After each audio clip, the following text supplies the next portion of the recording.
saksikan Buletin TNI Angkatan Darat di Antara TV setiap hari Senin pukul 11.30 waktu Indonesia Barat.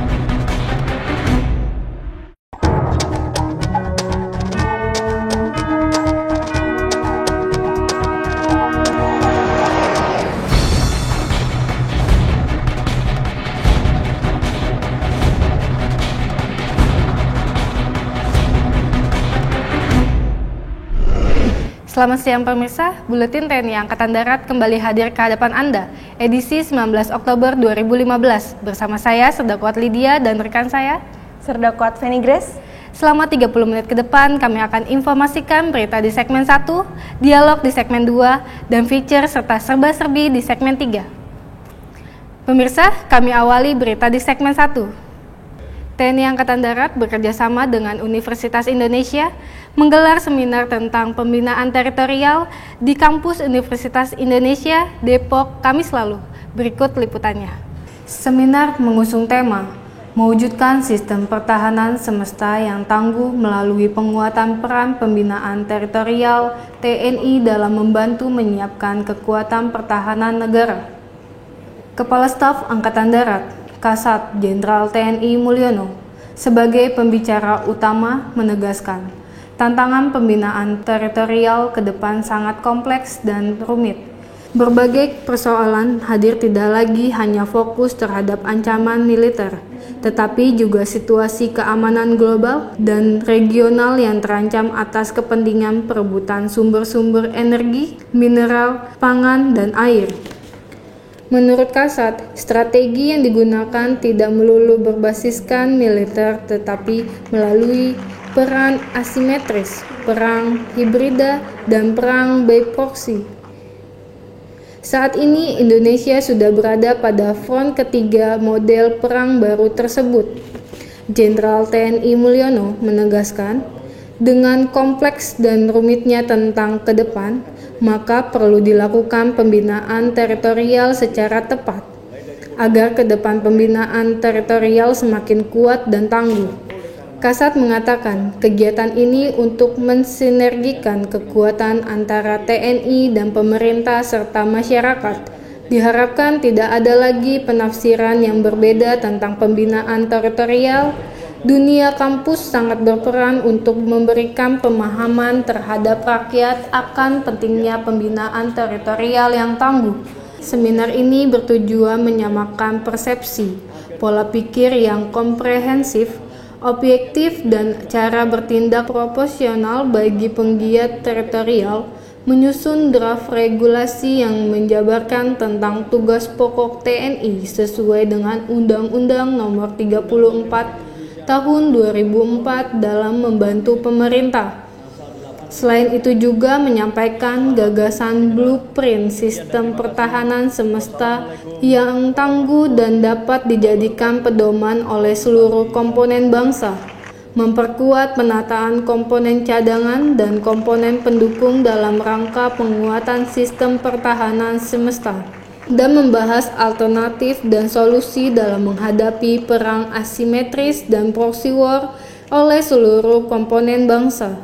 Panglima Kodam Jaya Jayakarta, Majen TNI Teddy Laksmana, memimpin serah terima jabatan Kepala Staf Garnisun Tetap 1 Jakarta dari Brigjen TNI Kasim Genawi kepada Kolonel Infanteri Yosua Pandit Sembiring di Jakarta Rabu lalu.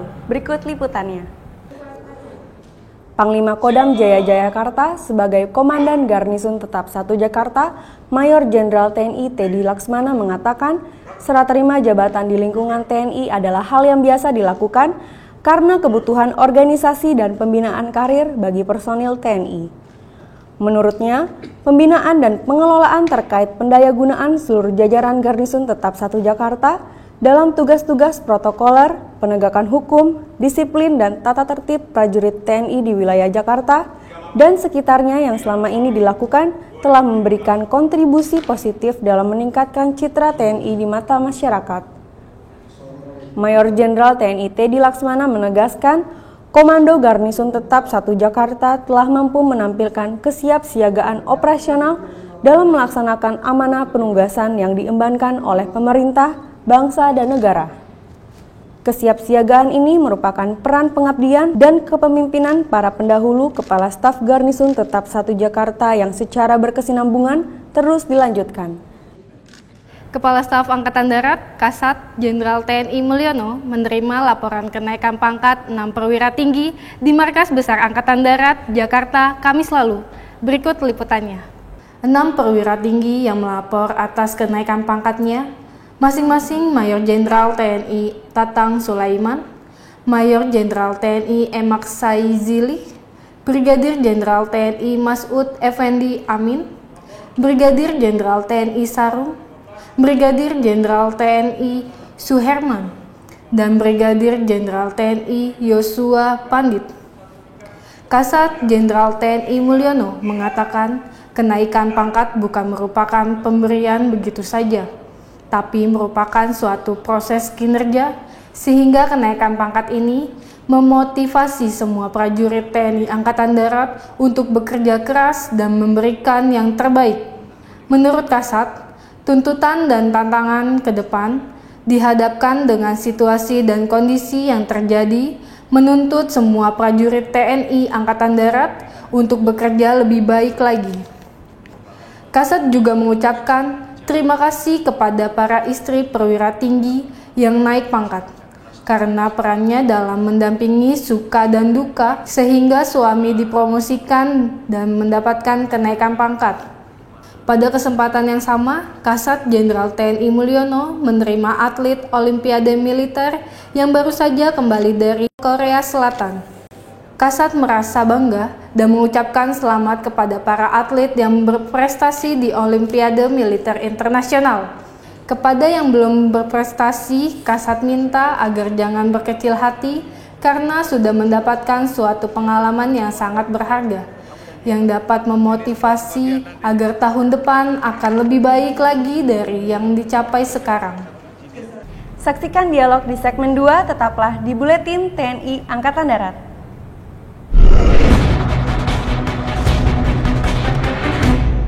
Tugas pokok TNI Angkatan Darat adalah menegakkan kedaulatan negara, mempertahankan keutuhan negara kesatuan Republik Indonesia, serta melindungi segenap bangsa dan seluruh tumpah darah Indonesia dari ancaman dan gangguan terhadap keutuhan bangsa dan negara.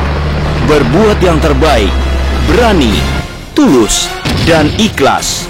Bersama rakyat, TNI Angkatan Darat kuat. Bersama TNI Angkatan Darat, rakyat damai dan sejahtera.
Selamat siang pemirsa, di studio telah hadir Sersan Kepala Mariono dari Resimen Induk Kodam Jaya Jayakarta. Ia adalah seorang petembak perbakin dengan klub Kartika di bawah naungan Perbakat. Kita akan berbincang-bincang tentang prestasi yang diperoleh Serka Mariono. Selamat siang Serka Mariono. Selamat siang. Baik, langsung saja masuk ke pertanyaan pertama. Mohon dijelaskan tentang Perbakin, kemudian apa itu Perbakat? Perbakin adalah salah satu organisasi olahraga menembak sipil di bawah naungan KONI. Itu termasuk cabang olahraga yang dipertandingkan di PON ataupun di SEA Games. Kemudian Perbakat adalah olahraga menembak untuk Angkatan Darat. Itu. Sejak kapan menjadi petembak Perbakat? Saya bergabung menjadi petembak berbakat itu setelah saya mengikuti sekolah menembak. Jadi tahun 1996 sampai tahun 2000, jadi 4 tahun saya sekolah menembak yang diadakan oleh PB Perbakin. Kemudian diaplikasikan ke pertandingan PON di Surabaya tahun 2000. Setelah itu kembali ke satuan masing-masing dan saya bergabung ke berbakat itu. Selama mengikuti latihan itu ada kesulitan? Latihan yang saya laksanakan itu dari pelatih dikasih program itu saya laksanakan tidak ada kesulitan karena program yang saya laksanakan dari pelatih itu terencana untuk jangka panjang.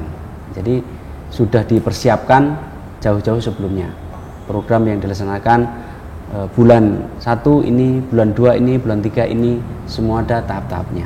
Jadi tidak terlalu berat, tapi sebagai atlet harus bisa meraih target ataupun prestasi yang selama ini dilatihkan. Jenis senjata apa yang digunakan, kemudian mengapa memilih senjata itu? Senjata yang saya gunakan adalah pistol. Jadi event yang saya ikuti itu ada air pistol, itu jarak 10 meter, kemudian free pistol itu jarak 50 meter. Pistol yang saya gunakan untuk air pistol itu adalah Steyr, itu buatan dari Rusia. Kemudian jarak 50 meter itu yang saya pakai adalah Hammerly, itu kaliber 22. Itu yang saya. Baik, prestasi apa saja yang telah diraih selama mengikuti perlombaan? Sudah banyak kejuaraan yang saya ikuti, dari event regional, nasional, sampai tingkat SEA Games internasional di Asia Tenggara ini. Yang paling terakhir kemarin itu di Pekanbaru, itu PON 2012, itu saya mendapat alhamdulillah 1 emas.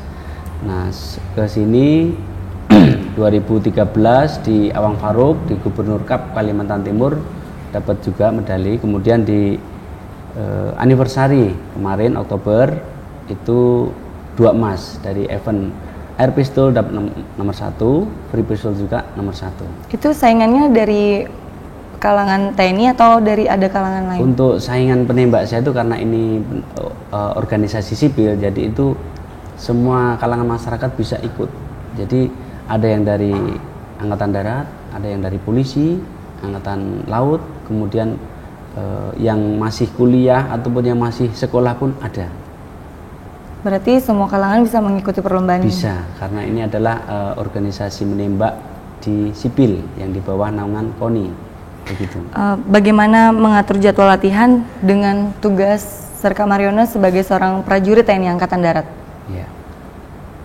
Mengatur waktu latihan itu setelah saya melaksanakan dinas di satuan, karena satuan saya itu ada di Rindam Jaya, tempat pendidikan dari secaba ataupun secata.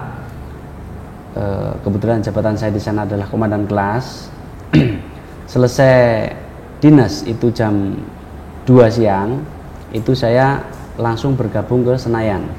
Jadi di Senayan itu ada lapangan tembak yang standar internasional yang bisa digunakan untuk latihan yang ada di Jakarta. Itu kalau di Indonesia itu ada di Kalimantan, kemudian di Pekanbaru, dan juga ada di Senayan. Kemudian yang baru dibangun ini, yang ini sudah jadi dalam uji coba, itu adalah di Bandung. Itu lapangan. Saingan terberat selama mengikuti perlombaan itu dari mana? Kalau saingan terberat di menembak itu sebenarnya adalah diri sendiri, Mbak ya, diri sendiri. Karena siapa yang bisa mengalahkan emosi diri sendiri, itulah yang menang. Jadi semua penembak bisa mendapat kesempatan untuk menjadi juara 1. Tapi siapa yang bisa mengalahkan emosi diri sendiri itu, maka dia akan menang.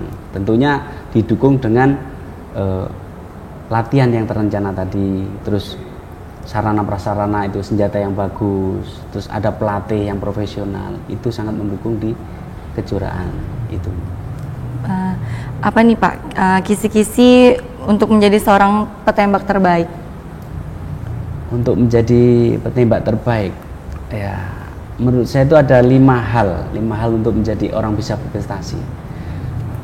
Satu itu adalah kemauan, jadi kemauan diri sendiri untuk mau melaksanakan menembak itu. Kemudian setelah mau, kita mempunyai bakat, ya, bakat. Kalau kita jadi penembak itu harus punya bakat. Kemudian minat adalah kesukaan kita. Kalau kita nggak suka nggak bisa, kita harus suka terhadap menembak itu. Kemudian yang keempatnya adalah program yang terencana. Jadi kalau mau jadi petembak yang berprestasi itu harus punya program yang terencana.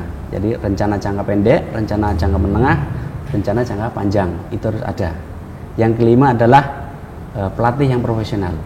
Gitu. Bakatnya ini munculnya pas sejak kecil apa setelah Serka Mariono ini menjadi seorang tentara? Kalau bakat ya terdeteksinya setelah saya ada perekrutan menembak se-Indonesia yang ditargetkan itu adalah untuk Olimpiade sebenarnya. Tapi pelaksanaan 4 tahun di Cilodong itu setelah diaplikasikan itu sama atau menyamai rekor dari senior-senior yang ada di Indonesia. Dan bahkan saya sendiri rekor saya itu di free pistol itu sudah sama dengan rekor nasional, tapi belum melampaui itu. Ya mudah-mudahan nanti ke depan bisa gitu. Apa harapan Serka Mariono untuk kedepannya menjadi seorang petembak yang lebih baik lagi untuk TNI Angkatan Darat? Ya. Harapan saya ingin menunjukkan prestasi saya nanti di event-event berikutnya, dari event nasional ataupun itu event internasional, baik itu di PON ataupun di SEA Games seperti itu.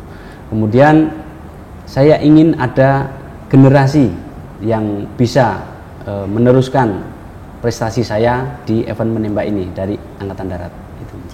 Terima kasih atas bincang-bincangnya. Semoga Serka Mariono lebih sukses lagi ke depannya. Pemirsa, TNI Angkatan Darat banyak memiliki prajurit berprestasi dalam bidang olahraga menembak, baik menembak versi militer maupun versi perbakin. Semoga para petembak TNI Angkatan Darat dapat meningkatkan prestasinya. Saksikan feature dan serba-serbi di segmen 3, tetaplah di Buletin TNI Angkatan Darat.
Pemirsa, di segmen 3 ini kami hadirkan feature tentang Prestur Dispenat dengan wartawan ke wilayah Kodim 0619 Purwakarta dan Kodim 0605 Subang, serta serba-serbi tentang bakti sosial Kostrad di Bekasi Utara.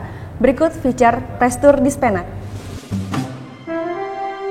Puluhan awak media mengikuti Prestur yang diselenggarakan oleh Dinas Penerangan Angkatan Darat melakukan kunjungan ke wilayah Kodim 0605 Subang, Kodim 0619 Purwakarta, serta Batalion Infanteri 312 Kalahitam Subang, dipimpin oleh Kolonel Infanteri Fajar Cahyono selaku pimpinan Prestur.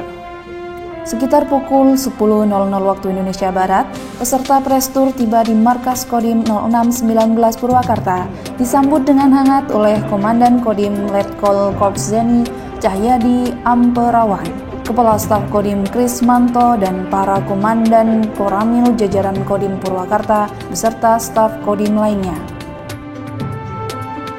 Kepada peserta Prestur, Komandan Kodim Letkol Korps Zeni Cahyadi Amperawan memaparkan tugas pokok dan fungsi Kodim dalam menyelenggarakan kegiatan teritorial. Sebelum meninjau lokasi pembangunan jalan, Komandan Kodim mengatakan bahwa kini pembangunan jalan sudah memasuki tahap pengerasan agar bisa segera digunakan oleh masyarakat setempat. Jadi yang jelas untuk peningkatan jalan, kalau sekarang kita sudah laksanakan dengan sampai pada tahap perkerasan, kita juga sudah berkoordinasi juga dengan pemerintah kabupaten juga, bagaimana dari jalan yang sudah ada ini kita tingkatkan menjadi pembetonan, sehingga harapannya bahwa jalan yang digunakan benar-benar maksimal bisa dirasakan enak oleh masyarakat. Dulunya, sebelum dibuat menjadi jalan raya yang akan menghubungkan Purwakarta dengan Cariau Bogor itu, kawasan tersebut adalah hutan belantara. Masyarakat Sukasari sudah berpuluh-puluh tahun, Pak, mendambakan jalan semacam ini. Dan baru tahun ini bisa terlaksana. Menurut Sudirman Majid, bila jalan ini segera selesai, ia bersama warga desa yang lain kini tak perlu lagi bersusah payah harus beraktivitas di atas air. Atau dengan kata lain, tidak perlu lagi bersusah payah menyeberang Waduk Jatiluhur untuk keluar dari desanya tersebut. Masyarakat berharap pembangunan jalan ini bisa secepatnya terselesaikan, karena dengan adanya pembangunan jalan, efek positif yang ditimbulkan bagi warga sangat banyak. Pembangunan jalan selama 21 km ini, dari sini kita bisa tahu bahwa pengerjaan TNI ini berperan untuk membuka isolasi desa yang selama ini masih belum ada akses. Dengan meninjau langsung ini kita bisa tahu bahwa progres pembangunan jalan ini memang betul-betul dikerjakan dan kondisinya sekarang bagus, bisa dilewati lebih lancar daripada sebelumnya. Pembangunan jalan ini juga sebagai salah satu wujud dari tema yang diusung oleh anggota TNI dalam hari ulang tahun TNI ke-70 yang bertema Bersama Rakyat TNI Kuat, Hebat, Profesional, Siap Mewujudkan Indonesia yang Berdaulat, Mandiri dan Berkepribadian. Hari kedua pelaksanaan Prestur, peserta Prestur berkunjung ke Batalion Infanteri 312 Kala Hitam yang berlokasi di Kabupaten Subang, Jawa Barat.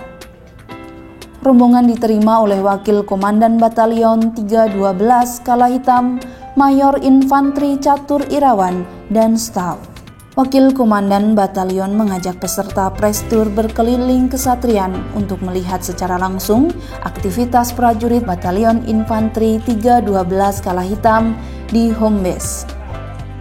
Peserta Prestur menyaksikan latihan bela diri Yongmodo oleh prajurit Yonif 312 Kala Hitam. Latihan bela diri ini merupakan program keseharian dari prajurit Batalion Infanteri 312 Kala Hitam. Peserta Prestur juga menyaksikan demonstrasi pertempuran jarak dekat. Dengan suasana menegangkan ala penyergapan sesungguhnya, wartawan diperbolehkan mendekat dan meliput langsung latihan prajurit dalam menyergap teroris. Seusai menyaksikan latihan menembak senapan, para peserta Prestur diberi kesempatan untuk mencoba menembak.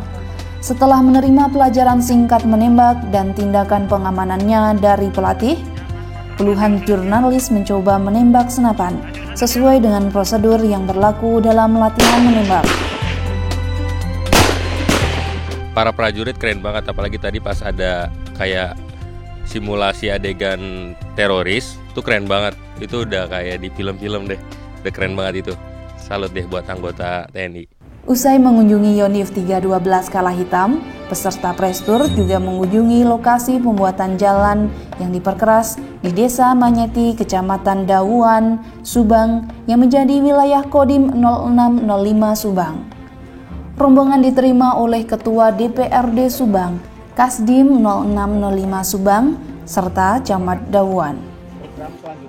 Maka sampai hari ini, tidak hanya sarana infrastruktur dibangun bersama ABRI, termasuk bagaimana ABRI melibatkan dirinya melebur dalam ketahanan pangan, kan begitu ya.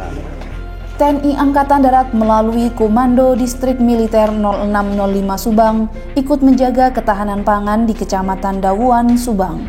Realisasinya yaitu melaksanakan pendampingan dari Babinsa kemudian dan Ramil kepada Dinas Pertanian dari mulai pembibitan, kemudian pendistribusian pupuk, pengairan, sampai dengan panen. Menurut Kasdim, setelah TNMD mengadakan Bakti Siliwangi Manunggal Satata Sariksa dengan sasaran fisik penggeseran jalan 1,36 km, pembuatan parit, pengecatan musola, dan penyuluhan seperti bela negara dan anti narkoba. Wartawan peserta press tour sangat antusias dalam mengikuti kegiatan yang sudah dijadwalkan, karena mereka dapat melihat dan mengikuti secara langsung kegiatan prajurit TNI Angkatan Darat di home base dan yang sedang melaksanakan tugas karya bakti di daerah terpencil untuk mengatasi kesulitan masyarakat.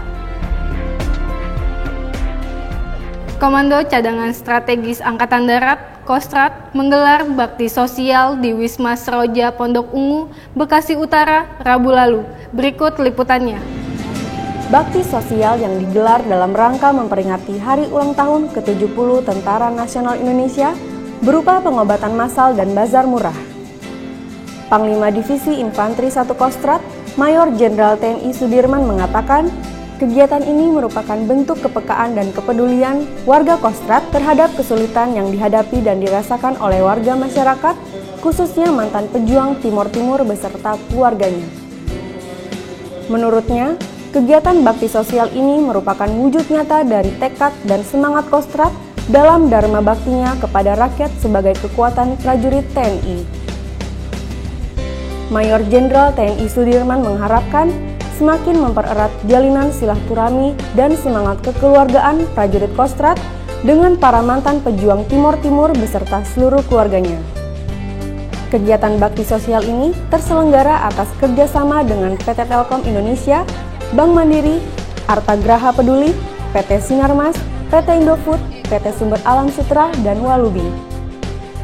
Kegiatan yang dilaksanakan berupa pengobatan massal kepada 1.000 orang, pembagian 350 paket sembako kebutuhan bahan pokok, pembagian 2 kaleng cat 5 kg untuk 350 kepala keluarga, serta bazar murah.